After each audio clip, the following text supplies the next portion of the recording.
রাষ্ট্রপতি প্রার্থী মির্জা ফখরুল ইসলাম আলমগীর উচ্ছ্বসিত তার জেলা ঠাকুরগাঁওয়ের মানুষ। সেখান থেকে বিস্তারিত জানাতে সরাসরি যুক্ত হচ্ছেন সহকর্মী ফাহিম হাসান।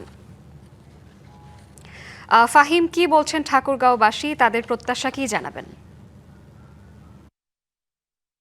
আমি এই মুহূর্তে রয়েছি ঠাকুরগাঁয়ে মির্জা ফখরুল ইসলাম আলমগীরের বাসভবনে।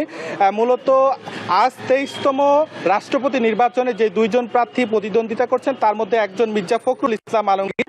মূলত তার যেই জেলা ঠাকুরগাঁও, সেখানে কিন্তু বিএনপি সহ স্থানীয় যে নেতাকর্মীরা রয়েছে, সর্বসাধারণ রয়েছে, তারা কিন্তু অপেক্ষার প্রহর গুনছে। যেহেতু 2টা থেকে 5টা পর্যন্ত ভোট গ্রহণ চলবে, তার কারণে এই সকাল থেকে কিন্তু বিভিন্ন জায়গায় চায়ের দোকান থেকে শুরু করে বিভিন্ন পাড়ায় মহল্লায় কিন্তু একটাই মাত্র কথা চলছে, নির্বাচন। সেই রাষ্ট্রপতি নির্বাচন নিয়ে আলোচনা চলছে। যেহেতু মির্জা ফখরুল ইসলাম আলমগীর এই ঠাকুরগাঁও 1 আসন থেকে নির্বাচিত সাবেক একজন সংসদ সদস্য ছিল। এর আগে তিনি মূলত এই জেলায় হচ্ছে যে ঠাকুরগাঁও যে পৌরসভা রয়েছে, সেই ঠাকুরগাঁও পৌরসভার একজন মেয়র ছিলেন।